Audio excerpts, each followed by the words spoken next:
Doctor Shyama Prasad Mukherjee, जो भारतीय जनसंघ के प्रथम अध्यक्ष थे और जनसंघ की स्थापना वर्ष 1951 में एक ऐसे राष्ट्रवादी विकल्प के रूप में की गई थी जो सांस्कृतिक आत्मविश्वास, राष्ट्रीय एकता और आत्मनिर्भरता पर आधारित था।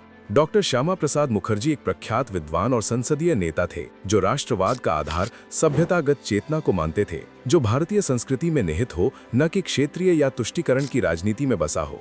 स्वतंत्रता के बाद अपनाई गई उन नीतियों के वे प्रारंभिक और सैद्धांतिक आलोचकों में से एक थे, जिन्हें वे राष्ट्रीय एकता को कमजोर करने वाला मानते थे। उन्होंने जम्मू कश्मीर को दिए गए विशेष दर्जे और अनुच्छेद 370 का प्रखर विरोध किया।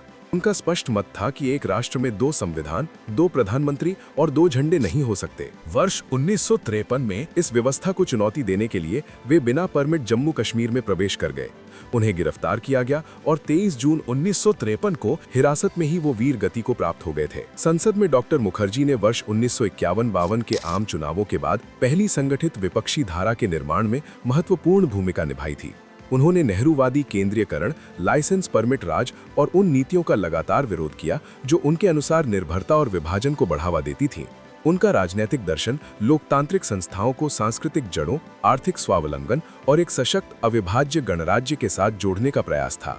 हालांकि मात्र 51 वर्ष की आयु में उनका जीवन समाप्त हो गया, लेकिन उनके विचार अमर है। जम्मू कश्मीर के पूर्ण एकीकरण, स्वदेशी आर्थिक सोच और लोकतंत्र में सैद्धांतिक असहमति की भूमिका पर उनका दृष्टिकोण आगे चलकर राष्ट्रीय विमर्श का हिस्सा बना। यही वैचारिक धारा आगे चलकर भारतीय जनता पार्टी के रूप में विकसित हुई और भारतीय राजनीति को दिशा देने लगी।